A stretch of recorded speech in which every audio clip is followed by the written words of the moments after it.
Do you know how many lives have been lost in Gaza? Over 66,000 women, children, entire families martyred, wiped out. And while Israel's bombs have even thrown in 7 Muslim countries, what has the world done? The Islamic world? The European Union? They tried to stop Israel. Countries in EU even recognized Palestine as a state. But did it stop people being slaughtered? It was a symbolic step. Where we see relief from a position of weakness, something good happened. 8 Muslim countries decided they could play a diplomatic role at this stage, if can't with weapon. And Pakistan was among them to play diplomatic role besides providing strategic support to Islamic countries under threat by Israel. They chose a different battlefield from weakness, the battlefield of diplomacy. Muslim countries went to the most influential person, Donald Trump, the President of the United States, to play the role for peace.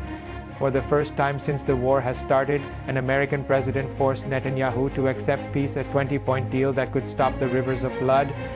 This is not the first time an attempt has been made by any US president. Under Joe Biden's presidency, a peace deal was tried, but Netanyahu refused. He wanted more war, he wanted expansion, he wanted clear victory, greater Israel. What was the cost of that refusal?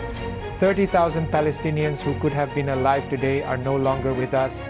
But this time, Netanyahu had no choice. Trump pushed the deal through, and now Netanyahu is facing strong opposition in his own country. The far right in Israel opposing this peace. They wanted more bloodshed, they wanted more destruction, expansion. They are turning against him. But here's the painful truth: just as Israel has extremists who oppose peace, so do we.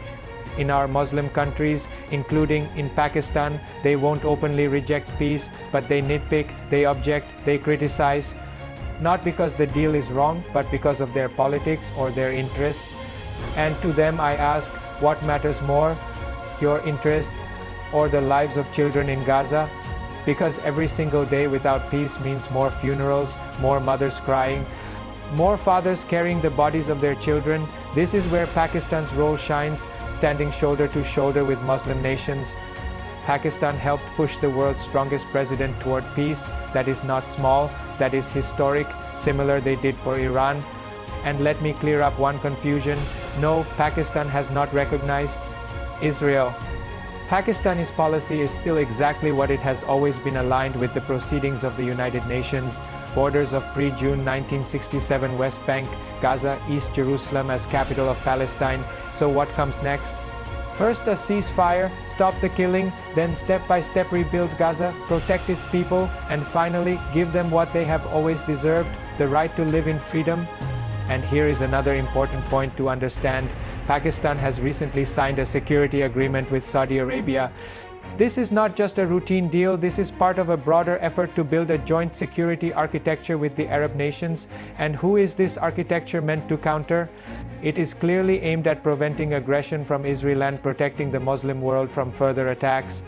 But remember, setting up such an architecture takes time. It requires coordination, planning, and unity among nations. That is why this effort, led by Pakistan, Saudi Arabia, and other Arab nations, must be seen as part of the long-term plan to safeguard Palestinians and the wider Muslim world.